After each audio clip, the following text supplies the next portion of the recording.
Sometimes immortality looks completely different from how we imagine it. Karl Heinrich Bloch did not become a symbol of his era. His name was not turned into a brand. He left no manifestos behind. Instead, he left images.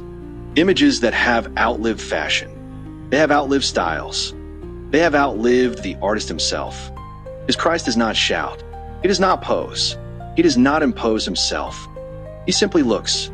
And that turned out to be enough for millions of people in different countries to recognize something very personal in these paintings. One of his works disappeared for over 100 years and returned from oblivion. Others spread so widely around the world that they lost the name of their author. And in this, there is a strange balance. Because perhaps true influence begins where the artist disappears and his work continues to live its own life.